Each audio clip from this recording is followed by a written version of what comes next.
Hello friends, welcome to Bhumika kitchen. ನಾನು ನಿಮ್ಮ ಭೂಮಿಕಾ ಸುದರ್ಶನ್.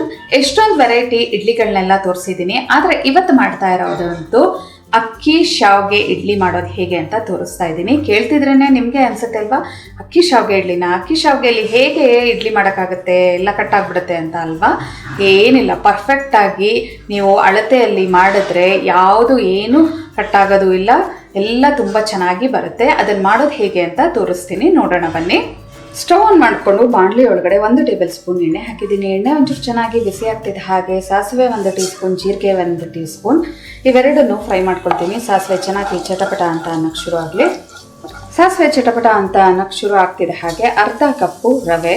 ಈ ರವೆ ಏನು ತುಂಬ ಫ್ರೈ ಮಾಡ್ಕೊಳ್ಳೋ ಹಾಗಿಲ್ಲ, ಒಂದು ಸ್ವಲ್ಪ ಲೈಟಾಗಿ ಫ್ರೈ ಮಾಡಿಕೊಂಡ್ರೆ ಸಾಕು. ಯಾವಾಗಲೂ ಒಂದು ಇಡ್ಲಿಗೆ ರವೆ ಒಂಚೂರು ಫ್ರೈ ಮಾಡ್ಕೊಂಡು ಹಾಕ್ಕೊಂಡ್ರೆ ಅದು ಒಂಚೂರು ಬಿಡಿಬಿಡಿಯಾದಂಗೆ ಇರುತ್ತೆ, ಇಲ್ಲ ಅಂದರೆ ಒಂಥರ ಗಮ್ ಆದಂಗೆ ಆಗೋಗ್ಬಿಡುತ್ತೆ. ಹೈ ಫ್ಲೇಮಲ್ಲಿ 2 ನಿಮಿಷ ರವೆನ ಹುರ್ಕೊಂಡಿದ್ದೀನಿ ಅಷ್ಟೇ. ಈ ಬಾಣಲಿಯಲ್ಲೇ ಬಿಟ್ಬಿಡ್ತೀನಿ, ಹಾಗೆ ತಣ್ಣಗಾಗಲಿ. ಅದು ಬಾಣಲಿ ಪೂರ್ತಿಯಾಗಿ ತಣ್ಣಗಾಗಿರಬೇಕು. ರವೆ ಕೂಡ ಕಂಪ್ಲೀಟಾಗಿ ತಣ್ಣಗಾಗಿದೆ. ಒಂದು ಅರ್ಧ ಕ್ಯಾರೆಟ್ನ ತುರಿದ್ಬಿಟ್ಟು ಹಾಕೊಂಡಿದ್ದೀನಿ. 2 ಟೇಬಲ್ ಸ್ಪೂನ್ ಹಸಿ ತೆಂಗಿನ ತುರಿ, 1 ಟೇಬಲ್ ಸ್ಪೂನ್ ಅಷ್ಟು ಕೊತ್ತಂಬರಿ ಸೊಪ್ಪು. ಇವಾಗ ಮೇನ್ ಐಟಮ್, ಇದಕ್ಕೆ ಶಾವ್ಗೆ ಹಾಕೊಳ್ಳೋಣ. ಇದನ್ನು ಒಂದ್ಸಲ ಈ ಥರ ಈ ರವೆಗೆ ಈವನ್ ಆಗಿ ಮಿಕ್ಸ್ ಆಗೋ ಥರ ಮಿಕ್ಸ್ ಮಾಡಿಕೊಂಡು, ಅರ್ಧ ಕಪ್ಪು ರವೆ ಹಾಕೊಂಡಿದ್ರೆ 2 ಕಪ್ ಅಷ್ಟು ಶಾವ್ಗೆ ಹಾಕೊಳ್ತಿದ್ದೀನಿ. ತೂಕದ ಲೆಕ್ಕದಲ್ಲಿ ಹೇಳಬೇಕು ಅಂದರೆ, ನೀವೇನು 100 ಗ್ರಾಮ್ ಒಂದು ರವೆ ತೊಗೊಂಡಿದ್ರೆ ಮೀಡಿಯಮ್ ರವೆನ 200 ಗ್ರಾಮ್ ಅಷ್ಟು ಅನಿಲ್ ಶಾವ್ಗೆ ತೊಗೊಂಡಿದ್ದೀನಿ ನಾನು ಇಲ್ಲಿ. ಒಂದ್ಸಲ ಈ ಥರ ಎಲ್ಲ ಚೆನ್ನಾಗಿ ಮಿಕ್ಸ್ ಮಾಡ್ಕೊಂಡ್ಬಿಡ್ತಾ ಇದ್ದೀನಿ. ಇವಾಗ ಇದಕ್ಕೆ ಮೊಸರು ಹಾಕೊಳ್ತೀನಿ. 1.5 ಕಪ್ ಅಷ್ಟು ಮೊಸರು ಉಪಯೋಗಿಸ್ತಿದ್ದೀನಿ. ರುಚಿಗೆ ತಕ್ಕಷ್ಟು ಉಪ್ಪು, 1/4 ಟೀ ಸ್ಪೂನ್ ಅಷ್ಟು ಅಡುಗೆ ಸೋಡಾ. ಅಡುಗೆ ಸೋಡಾ ಹಾಕೋಕ್ಕೆ ಇಷ್ಟಪಡ್ತಾ ಇದ್ದವರು ಹಾಗೆ ಮಾಡ್ಕೋಬೋದು. ಒಂಚೂರು ಫ್ಲಫಿನೆಸ್ ಬರಲ್ಲ ಅನ್ನೋದಕ್ಕೋಸ್ಕರ ಅಡುಗೆ ಸೋಡಾ ಹಾಕೋದಷ್ಟೇ. ಎಲ್ಲ ಚೆನ್ನಾಗಿ ಮಿಕ್ಸ್ ಮಾಡ್ಕೊಳ್ತೀನಿ. ಇದಕ್ಕೆ ಇನ್ನೊಂದು ಅರ್ಧ ಲೋಟದಷ್ಟು ನೀರು ಹಾಕೊಳ್ತೀನಿ. ಇನ್ನೊಂದು ಅರ್ಧ ಕಪ್ಪಷ್ಟು ನೀರು ಹಾಕೊಂಡು ಎಲ್ಲ ಚೆನ್ನಾಗಿ ಮಿಕ್ಸ್ ಮಾಡ್ಕೊಳ್ತೀನಿ ಕೈಯಲ್ಲೇ.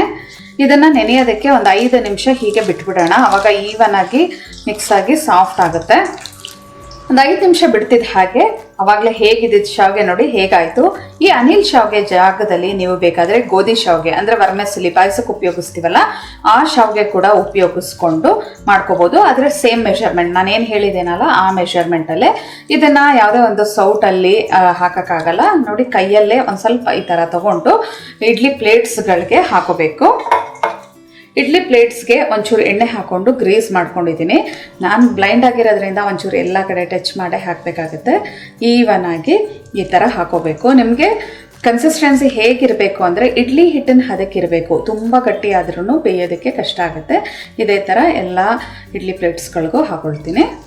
ಸ್ಟವ್ ಆನ್ ಮಾಡಿಕೊಂಡು ಇಡ್ಲಿ ಪಾತ್ರೆ ಒಳಗಡೆ 2 ಲೋಟದಷ್ಟು ನೀರು ಹಾಕೊಂಡಿದ್ದೀನಿ. ನೀರು ಚೆನ್ನಾಗಿ ಕುದಿಯೋದಕ್ಕೆ ಶುರು ಆಗಬೇಕು, ಅಂದರೆ ಸ್ಟೀಮ್ ಬರೋದಕ್ಕೆ ಶುರು ಆಗಬೇಕು.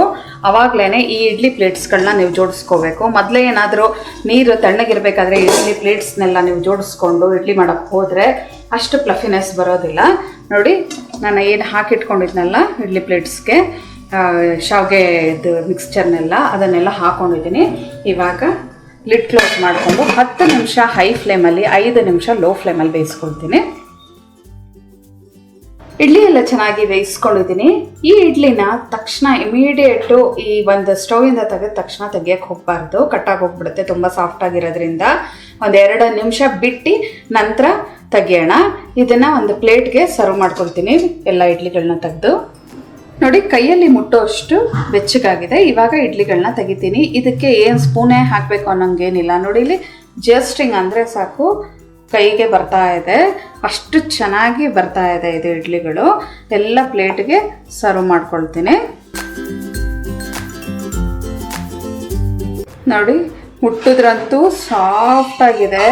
ಹಿಂಗೆ ಮುರಿತಾ ಇದ್ರಂತೂ ಮಧ್ಯ ಮಧ್ಯ ಹಿಂಗೆ ಆ ಒಂದು ಶಾವ್ಗೆದು ಸೆನ್ಸ್ ಆಗ್ತಾ ಇದೆ ನನಗೆ. ನಿಮಗೆ ನೋಡೋರಿಗೆ ಶಾವ್ಗೆ ಕ್ಲೀನಾಗಿ ಕಾಣಿಸ್ಬೋದು, ನನಗೆ ಮುಟ್ಟು ನೋಡ್ತಾ ಇದ್ರಂತೂ ಶಾವ್ಗೆದು ಫೀಲ್ ಆಗ್ತಾ ಇದೆ. ಟೇಸ್ಟು ಅಷ್ಟೇ ಚೆನ್ನಾಗಿರುತ್ತೆ.